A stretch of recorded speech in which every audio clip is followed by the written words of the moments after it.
This season of On the Contrary by IDR is supported by Hindustan Unilever Foundation, or HUF, a private foundation that supports and amplifies scalable solutions around India's diverse water challenges.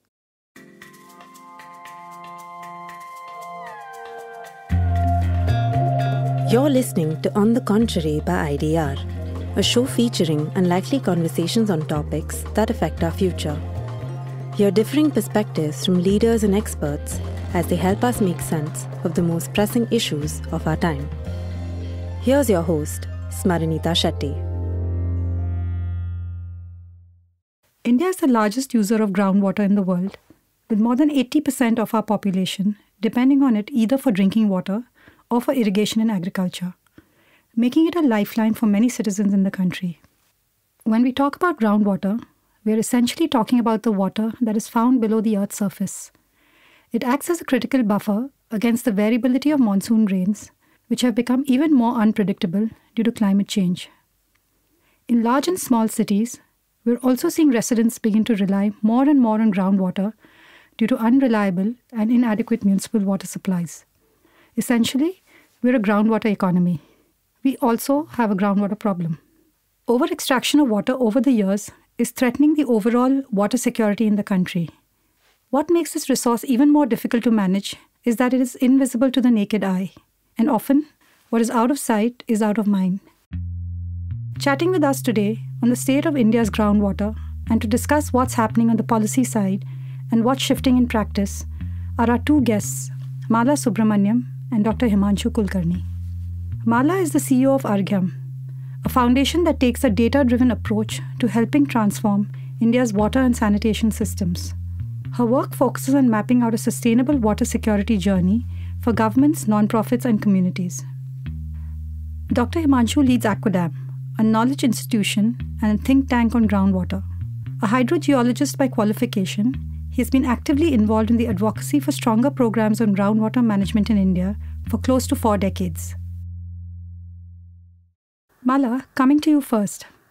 Could you talk a little bit about the level of understanding that both governments as well as communities have about groundwater and the role that it plays in India's water security? So I think, if I look back at, before a decade when I joined the sector, then groundwater was a much neglected, much misunderstood, ununderstood resource. There was not much mainstream attention that it got either from policy or in practice. But if I kind of trace the journey over the decade, I think that situation is very different now, thanks to the pioneering work that the community of practitioners has done. Today, I don't think there is a policy discussion in water security in India that doesn't call for the importance of maintaining and restoring and conserving groundwater. So I think there is a seminal shift, at least on the policy front, and a lot of good reforms and governance in terms of intent has been expressed, either in the form of states attaching funds and programs, or at the national level, where we have the Atal Jal Yojana, which is a large 7-state program that is intended to bring communities and groundwater and build water security through local planning and understanding of groundwater. There is a lot of understanding that people at the front line, bhujal guards, Jal surakshaks, Jal doots, are required to manage groundwater. They are central to many large programs. The role of Panchayati Raj institutions in understanding groundwater. So I think the ground has shifted a lot in the right direction. There is a lot more that needs to happen. But in terms of just the shift in policy, I think that's quite tremendous. What about the communities themselves? What does their understanding of water look like today? I wouldn't probably say that the understanding of communities as such and the engagement of communities as such is probably where it needs to be. There are many reasons for that. I think as communities, the sense of ownership of local resources and the ability and agency, probably there's a lot of gap there, and that needs to be built. And I guess a lot of these programs are bringing that back, because I think that abdication has happened, that, someone needs to manage this and give me water. And therefore, the sort of disconnect between local resources and the ability to manage. So I would probably say that there is a gap there that needs to be filled. But then again, we need to look at what are the incentives that can make that happen. And I think a lot of these programs, intent is to do that. The how of it is the question. And I guess we need to probably look at that and explore that a bit. Himanshu, you work extensively with communities as well. Do you agree with what Mala is saying, that a lot more needs to happen when it comes to engaging people in the groundwater crisis? Smarnita, yes, I completely agree with what Mala has just said. I would actually go on to add another dimension, which is coming out through how communities question the government, how communities are actually coming forward to seek answers to some of their questions. And I think the questions are different. So if I actually paraphrase the questions that communities were asking me as a researcher 40 years ago, and what they are asking us as an organization in the field 40 years hence, which is now, I think the questions are completely different. Let me give you an example. 40 years ago, the questions were around, where do I site a well or a borehole or a tube well in my piece of land? Can I bring a water diviner or should I go to a scientist? That's a question from 40 years ago. It's not as if people are asking the same question now. Maybe 15 years ago, the question was very different. Our wells are drying up and we are putting in deeper and deeper wells, deeper and deeper boreholes, and with that comes a different set of problems. How do we resolve this problem? Is it climate change? Is it something that we are doing? And now, for instance, there are questions like, is there some relationship between the extraction of groundwater in our region and the drying up of rivers that flows through our villages? Or for that matter, something like, are we extracting too much? And is our extraction affecting our groundwater quality in some way or the other? So if you just look at these set of questions across a 40, 50-year period, I think the problems are different, the crisis is upon us, but I think it has, if not anything else, it has brought groundwater into the limelight of discussions on water, discussions on agriculture, discussions on the overall growth, development, and sustainable solutions around water. But more than anything else, I think these discussions are progressing towards the interface between groundwater and the environment. And I think that is a positive sign. It harbors well in terms of going forward. Himanshu, you just spoke about the connection between water and agriculture. And I want to come back to that. We know that agriculture is one of the biggest consumers of groundwater in India. And for a country where a large population practices and depends on farming, this is a huge cause for concern. So how should we be thinking about managing the use of groundwater in agriculture, while also ensuring farm productivity and output? Very often this question takes me back to my school education. And, we are taught in schools, and I think we continue to be taught in schools about the three basic needs of life. And we were taught roti, kapda, and makan. We were never told about water and air. Now, even if you look at these three elements, for me, they represent almost three sectors. Roti is agriculture. Kapda is also agriculture. But kapda is really the interface of agriculture and industry. And it some ways represents industry. And makan is really about urban, dominantly about urban. Now, why are we singling out agriculture as the biggest user of water when roti and food is the biggest need next to water and air? Not all agricultural water comes from external use or artificial use. A lot of agriculture depends on rain. So there is a significant amount of agriculture which is rain-fed agriculture. Now, what is interesting in agriculture is over the last 70 odd years, the share of groundwater in irrigated agriculture has gone up as compared to the share of surface water. So at the time of independence, we were using about 65% of surface water resources and only about 35% of groundwater resources. Now it's 70% of groundwater use in agriculture and 30% surface water. I mean, these are broad numbers, but this flip is very alarming. And I think we should look at this flip more carefully. We need a reform in the way we use groundwater in agriculture, fundamentally because the groundwater crisis, groundwater depletion, leads to a larger and larger energy footprint. I think at the moment, our agriculture productivity or our agriculture is about cropping systems that require larger volumes of water.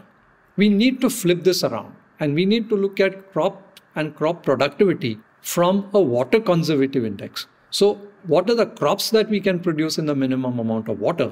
And I believe there's a lot of discussion going on in the agricultural sector, in economics today. The question about millets this year is, I think, a promising one. So your production per unit of water and the income returns per unit of water are likely to see a much better index than ever before.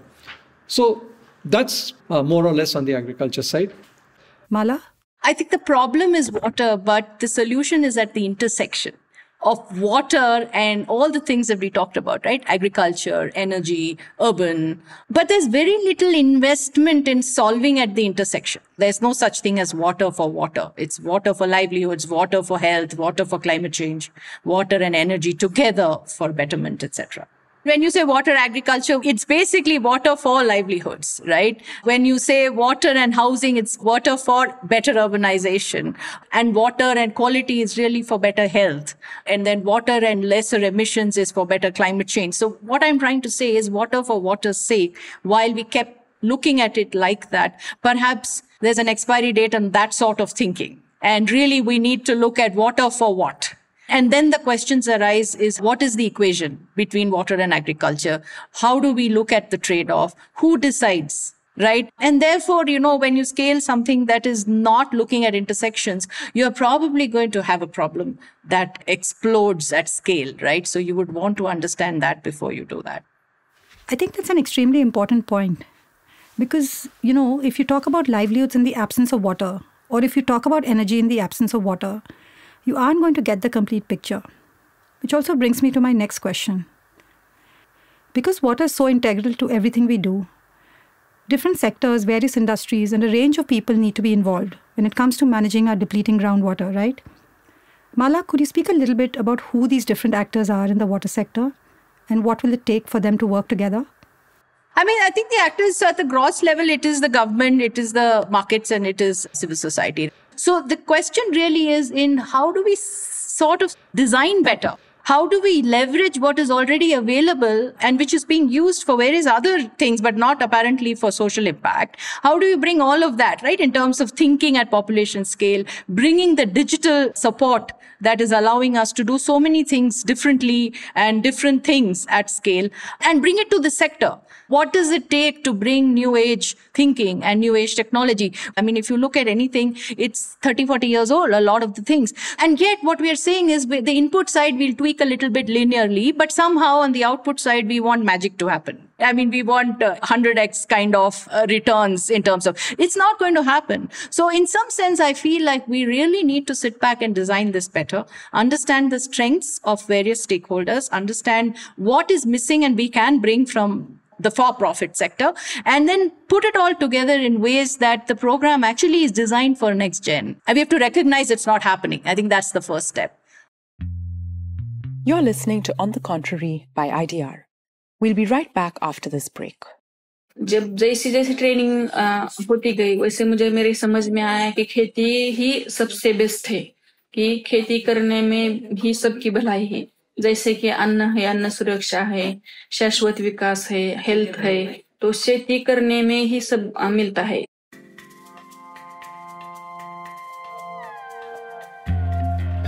That was Archana Mani, a mentor for women farmers in Marathwada, a drought-prone region in Maharashtra.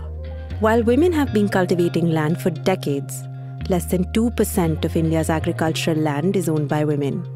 They are seen as laborers and not farmers. Archana works with Swayam Shikshan Prayog, an organization that decided to change this scenario by helping women negotiate with their families for titles to land, which they use to cultivate nutritious and climate-resilient crops like millets and leafy vegetables. She also helps women set up agri-businesses, such as poultry farming and producing vermicompost. According to Archana, these women are now able to ensure food and nutrition security for their families, water security for their land, and prosperity for their communities. Learn more about Archana Mani on IDR's Ground Up, a segment that features anecdotal multimedia stories that provide an insight into how communities experience development at the grassroots. And now, back to the show. Himanshu, could you speak a little bit about the different actors involved in the water sector and how they can play an important role going forward? I think we know who the actors are. But I think bringing in the community in a stronger way as an equal partner rather than as a stakeholder or as a beneficiary, which is typically the fashion, I think becomes important in the water sector. Because participatory groundwater management, I believe even more strongly in this than, say, 10 years ago. I think you can achieve participatory groundwater management only and only if the community is made an equal opportunity partner, as the phrase goes. Now, whether we are doing it is, of course, a big question. And my answer to that question is no. Now, the reason I'm saying it is if we are to solve it at a variety of intersections, as Mala rightly put it, then we also need to customize it. We need to customize the model of partnerships, of collaborations, and even take partnerships and collaborations to the idea of cooperation. Because we still are afraid to deal with the word cooperation. But I think without cooperation, and most successful models in the development sector, finally, where is your dairy success? It comes from a cooperative. So why can't we actually think about water management through a cooperative model? There has to be something of a caring and sharing concept within the water sector. And imagining that concept at a variety of intersections becomes important. The other point I want to add is on trade-offs.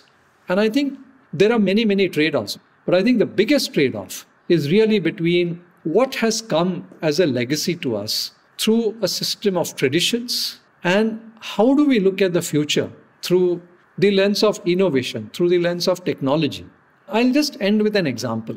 So, I was witness to a period where almost 1,000-year-old systems of water extraction from wells, which were the rehets in large parts of India, the chadas in Rajasthan, or the moat here in Maharashtra, almost completely vanished. I'm not saying that they vanished completely. There are still areas in India where people operate rehets. Why are they doing it? And what have we learned from this technology which we are using today? My answer to that question is nothing. So we brought in the submersible pump. We brought in a huge revolution in the pump industry. But did the pump industry learn from this age-old tradition which sustained so many thousand years? And I'm not talking about the glorification of tradition here. I'm actually talking about extracting the science from that tradition and embedding it into the so-called innovations of modern day. When we look at the future, we have to be very, very careful when we look at modern technologies, including artificial intelligence. Because without the fundamentals of science, in a world which is technology-driven, I think we will end up in bitter chaos. So who needs to take the reins and steer all of this? I don't think we need a leader. I think the leadership model itself is a problem, particularly in solving this. I think if we were able to look at a customized version of what people can do collectively, because in the urban sector, what collective efforts and what cooperation would mean around groundwater would be very different from what you would do in a village in Maharashtra versus what you would do, say, in a village in Assam. I also believe that taking the lead or beginning an effort doesn't necessarily have to come from the government. It could come or it could be catalyzed by different actors. I also think that it's already happening. There are some which are driven by large programs like the Atal Jal Yojana, but there are others which are driven from the ground. And that's where I will add to what Mala was saying, that I think we need two sets of initiatives or imperatives. One is scaling out the successful models in multiple locations, and at the same time working on the ground at smaller sort of resolutions, at higher resolutions, but very, very local efforts in 1, 2, 3, 10 different locations, which work on innovative ideas. Both of you have spoken about what we can do more of, and you touched upon various examples of how we can start. But is there something that you'd like to see less of? Mala? So I think I would probably position it differently. The way I think of it is we all say and we all agree that this is an unprecedented problem. But I think our response is kind of looking for precedented responses. I feel like the solutioning space is not as unprecedented as the problem space is. So I feel like that needs to change. And so we need to make big shifts in terms of making big, bold bets in what needs to be done differently and what are some different things that we need to do, which really needs to come with a bigger risk appetite from funders, from practitioners, from even the community and citizens, because I mean, the problem is outpacing our collective ability to solve, right? So some things have to give, right? Status quo is not an option. And while there is huge intent, there is no lack of intent. Action on how to convert that intent into actual outcomes on the ground, that is, I feel like that's where we all need to spend some time. And if it needs different, risk capital to come in, different design of programs to come in, different structures, different incentives, in ways in which you can underwrite this. Because what is a bigger bet to solve for than this problem of water, climate change, livelihoods, public health, right? How can we say this is not a big enough problem for all of us to think about, right? And also in terms of sort of start to think of where is our focus and time going? A lot of it, I feel, is going into problem articulation, probably a little less of that and more on how do you solve for it. We all know the problems, but coming together to say what we did so far is not going to get us further to solve this problem. So how do we think differently? What of the past do we retain, but what we do, we also do differently? I think that is the part that I feel needs to happen much more structuredly, much more collaboratively. And, we need to all facilitate each other to do that. Now, the problem is now. If we don't do it now, it would be a huge lost opportunity, not to speak of the impact that will have in terms of inaction and non-delivery on the ground. So what you're saying is that we should talk less about the problem and focus more on the solutions. Himanshu, what do you think we need to do less of? What do we need to do differently? I would actually try and answer the second part of your question first. What should be done differently? I think we need more people in problem solving than what we have at the moment. Our bandwidths are simply stretched. And I think no measure of technology can replace the bandwidth of people that we require. We will need technology, but I think technology alone will not solve the problem. We need people on the ground. People can think like people. The second point is we need a diverse set of people to work on a problem. We need a transdisciplinary approach to the problem because it's not about groundwater depletion or groundwater contamination alone. It's about multiple challenges that come with that. So transdisciplinary approaches. And the third is we need big right investments. It's not just about investing. It's about the right investment and it's about the investment at scale. And I'm not just talking about money here. So these are the 3 points where we should think differently. Now, what should we think less about? And I would say, what should we think lesser and lesser and lesser about? I think even at the moment, the large solutions that are touted are extremely piecemeal, they are oversimplified, and they trivialize the complexity of the problem.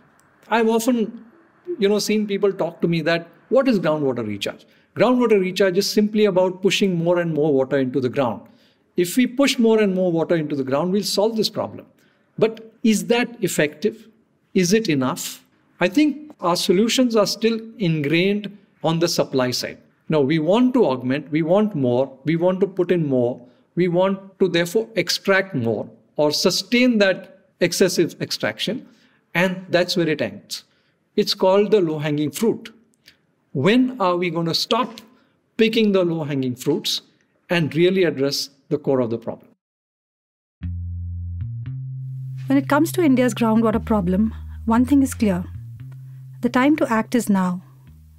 We are past the stage of trying to articulate the problem. It is time for all of us, whether it's governments, markets, or civil society, to act on the solutions. Most importantly, We must understand that the solution to India's groundwater problem ultimately rests in the hands of the people who interact with it on a daily basis, and we must view them as equal partners. Thank you, Mala, and thank you, Himanshu, for joining us today.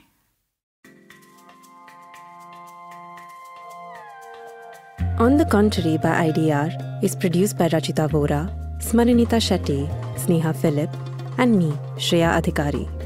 Additional support from Halima Ansari. Production by Made in India. If you like our show, please subscribe and leave us a review wherever you get your podcast from, so more people can find out about us. You can also email us on write to us at idronline.org or find us on Facebook, Instagram, Twitter, or LinkedIn.